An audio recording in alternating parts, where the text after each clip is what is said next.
If you are thinking about moving to East Hampton, Connecticut, home of Lake Pocotopaug, in today's video, I am going to be breaking down the pros and cons so you know exactly what to expect. We're going to cover the schools, the lake lifestyle, commuting, real estate, and a few other things that you're going to want to know before you move. So let's dig in. My name is Jason Boice. I'm a local real estate agent here in Central and Eastern Connecticut, and I have passions for fitness, real estate, and family life with my wife Jasmine and our dog Holly. On this channel, we're going to cover everything you need to know about upsizing or downsizing in the state of Connecticut. Thank you for tuning in. So let's start off and talk a little bit about the location and a general overview. So East Hampton is located in Middlesex County. Population is about 12,700 people, so moderate population for these towns in Connecticut.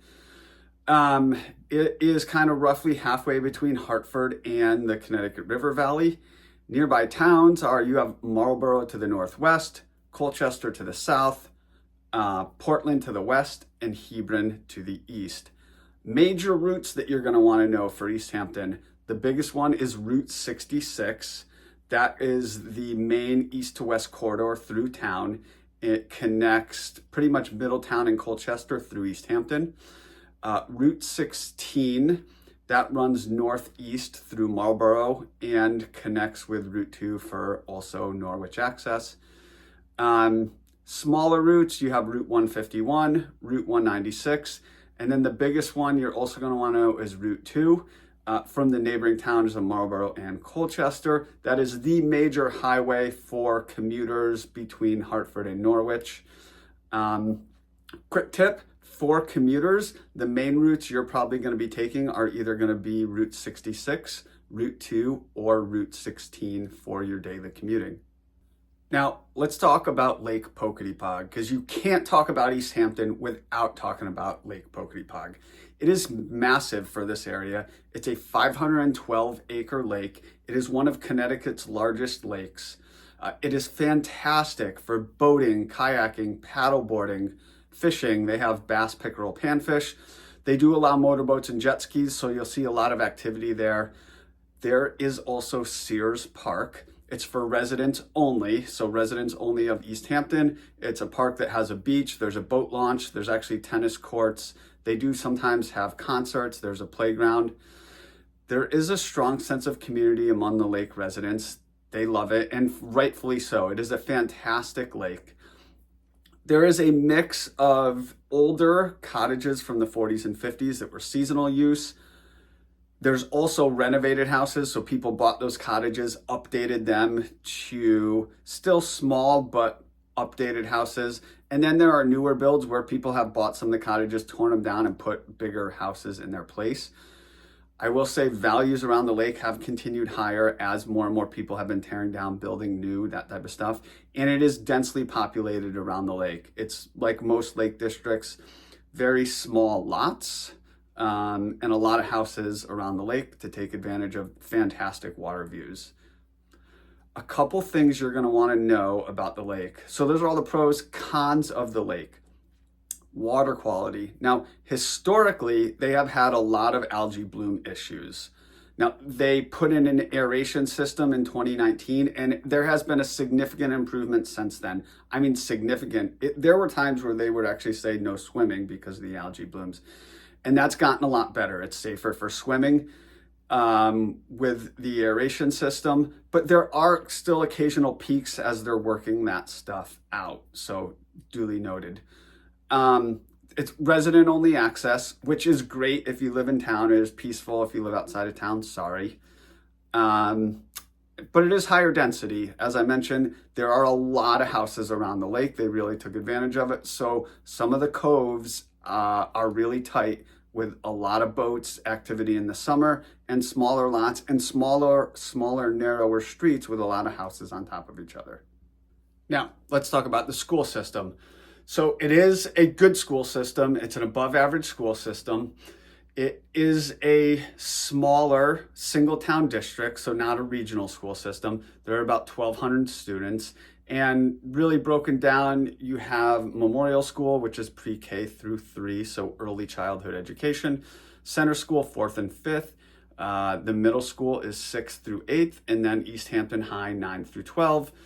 East Hampton High has about 500 students at any given time. There are advanced placement classes.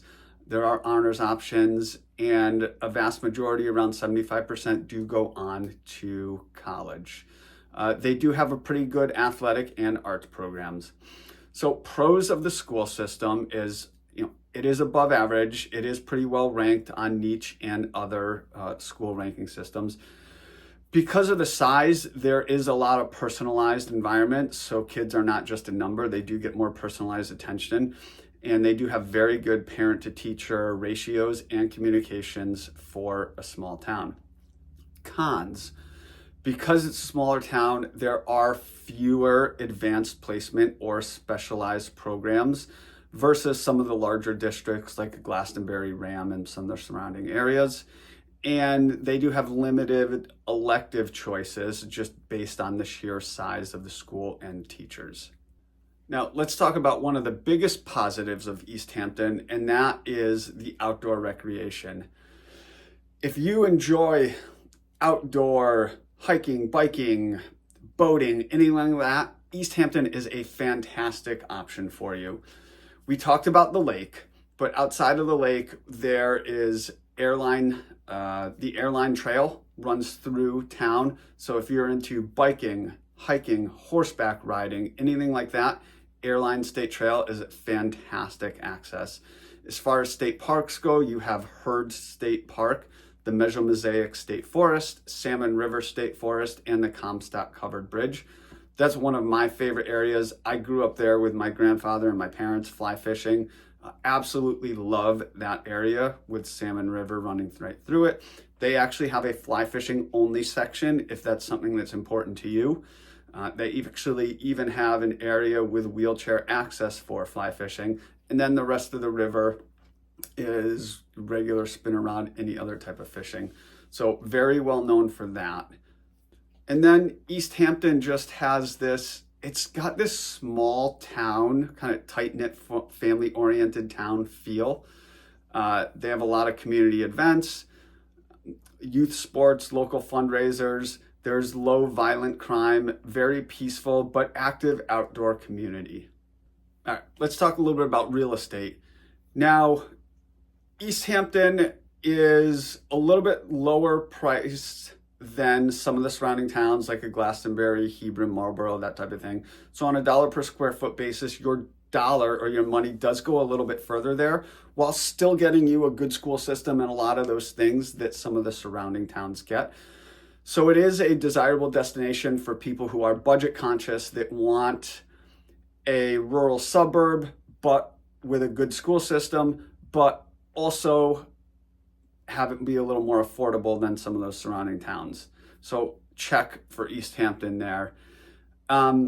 Properties generally range from, you have some 30s and 40s built cottages all the way up to there are new developments going in with brand new builds and everything in between. And then you also have waterfront houses that are being torn down and built new to take advantage of water life.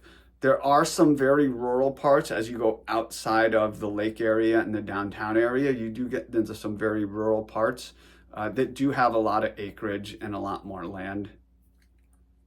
So as far as real estate pros, affordability for the lifestyle is a big check. There's a strong demand. More and more people have been moving into East Hampton, and businesses have been coming in. You've had new storage facility, new stores building up as they've seen that influx of more interest and more people moving into town. So because of that, there is also good resale potential if you decide to sell in the future. It's a very desirable area, so there's good demand and good resale. And if we're looking at some data, as you can see here, prices in East Hampton have been trending higher, up 15% between last year and this year. You can see median sale price is just slightly above the Connecticut average at $427,000 as of right now. You can also see here, though, East Hampton is in high demand, currently at 6 days on market. which is houses are selling faster in East Hampton than the state of Connecticut in general, and houses are going for 3.8% on average above list price, at a higher percentage above list price than the state in general. So East Hampton does have increasing demand, and houses are selling faster than other parts of the state in general. All right, let's talk about some of the overall cons of living in East Hampton. Now, commuting. There is no major highway in town. You have a number of state routes. So you rely on Route 16 and 66 to get you to Route 2. So you're 30-ish minutes from Hartford. There is limited shopping and nightlife. You're either going to be going into Middletown or Glastonbury for your big stores, restaurants, nightlife, that type of stuff, or Hartford for your bigger concerts, etc. Lake management. I touched on the lake used to have a lot of algae blooms and issues. It has been getting better. It's not 100%. You can typically swim throughout almost the entire season. There have been occasional blips of algae blooms where it is still an issue, but it is so much better and so much cleaner than it was, definitely trending in the right direction. And in the summer, parking can get tight, especially around the lake. It is a huge draw in the summer, so things can get busy around the lake. And compared to some of the surrounding towns, there are some older houses. So just if you're searching for real estate and houses, just be wary of that. There are some older houses around town that will just require more upkeep or maintenance. So who might East Hampton be a great town for? Well, families who want a good school system with quiet neighborhoods, definitely. People who love outdoor activities and water recreation, absolutely. Someone either upsizing or downsizing from a nearby suburb, totally. And anyone like remote or hybrid workers that want just peace and nature, absolutely. And if you're one of those looking to buy or move into East Hampton, again, remember your money does go further in East Hampton on a dollar per square foot basis than some of the surrounding towns like Hebron or Glastonbury or Marlborough, FYI. Now, who might East Hampton not be a good fit for? So if you need highway access every day, probably not a good fit. If you want nightlife, clubs, walkability, city amenities, definitely not a good fit. And anyone who's uncomfortable with small town pace, like it's just not a hustle and bustle go, or someone who wants lake and water but wants 100% clean all the time, no issues, maybe you're gonna want to go to one of the smaller lakes, because while it is getting significantly better, I can't stress that enough, so much better, they are still dealing with some issues here and there.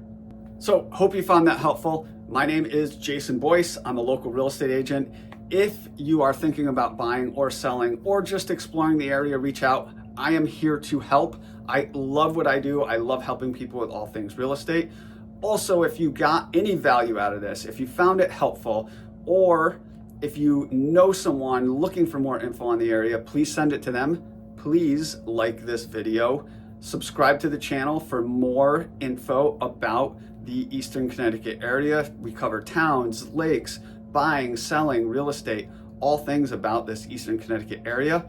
Thanks for watching. Appreciate you.